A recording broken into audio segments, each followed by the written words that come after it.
కులం ద్వారా నాయకులు కాకుండా ప్రజలకు నాయకులుగా మారాలి. మాజీ సహకార మంత్రి కేఎన్ రాజన్న పావగడ. నిజం, మనం పుట్టుకతోనే నాయక కులానికి చెందిన వారమని, ప్రజలకు మంచి చేసే నాయకుడిగా మారాలని మాజీ సహకార మంత్రి కేఎన్ రాజన్న తెలిపారు. తాలూకులోని వైఎన్ హొస్కోట గ్రామంలో శనివారం నిర్వహించిన వాల్మీకి విగ్రహ ఆవిష్కరణ మరియు సత్కార కార్యక్రమంలో పాల్గొన్న తరువాత ఆయన మాట్లాడారు. సమాజంలో నిస్సహాయ వర్గాలకు చెందిన వారి తరపున పోరాడవాడే అసలైన నిజమైన ప్రజానాయకుడు అవుతాడని కూడా ఆయన స్పష్టంగా తెలిపారు. అలాగే మాట్లాడుతూ విద్యకు సమాజాన్ని అభివృద్ధి చేసే శక్తి ఉందని, ఏ ఒక్క విద్యార్థి కూడా విద్యకు దూరం అవ్వకూడదని, సమాజంలోని పిల్లలందరికీ కూడా విద్యను పొందడానికి సమాన అవకాశాలు ఉన్నాయని కూడా, మరియు దీంతో పాటు వారి యొక్క ప్రతిభను కూడా ప్రదర్శించడానికి తగినంత అవకాశాలు ఉన్నాయని ఆయన తెలిపారు.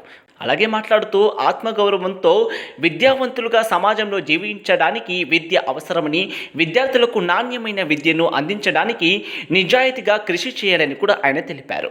వాల్మీకి చెప్పిన ఆదర్శాలను మనం పాటించాలని కూడా ఆయన తెలిపారు.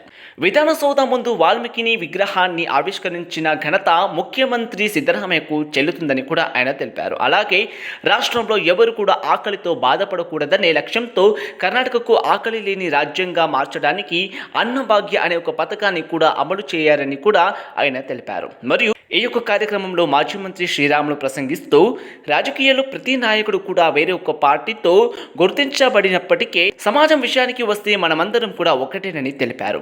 వాల్మీకి అభివృద్ధి కార్పొరేషన్ 187 కోట్ల అవినీతి కూడా జరిగిందని, దీనిని నాయక సమాజ నాయకులు పార్టీ సంబంధం కూడా లేకుండా ఖండించారని కూడా ఆయన తెలిపారు. ప్రధానమంత్రి నరేంద్ర మోడీ గారు వాల్మీకి సమాజానికి అనుకూలంగా ఉన్నారని, దీనికి వాల్మీకి ప్రభుత్వ జయంతి వేడుక కూడా కావడమే ఒక ఉదాహరణ అని కూడా ఆయన తెలిపారు. అలాగే మాట్లాడుతూ నాయక వర్గానికి ఉన్న 3% రిజర్వేషన్లు 7%కి పెంచిన ఘనత మోదీ గారికి చెల్లుతుందని కూడా తెలిపారు.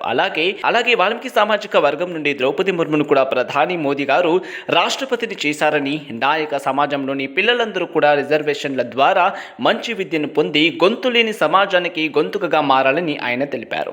మరియు ఈ యొక్క కార్యక్రమంలో ఎమ్మెల్యే హెచ్వి వెంకటేష్, మాజీ మంత్రి వెంకటరమణప్ప, మాజీ ఎమ్మెల్యే తిమ్మరాయప్ప, ఏసీ గొట్టూరు శివప్ప, అలాగే సంజయ్ కుమారస్వామీజీ, రాజా జయచంద్ర, ఓంకార నాయక్, అనిల్ కుమార్, అలాగే గ్రామ పంచాయతీ అధ్యక్షుడు, సభ్యులు, ఇతర నాయకులు కూడా పాల్గొన్నారు. రిపోర్టర్ శ్రీనివాసులు, పావగడ.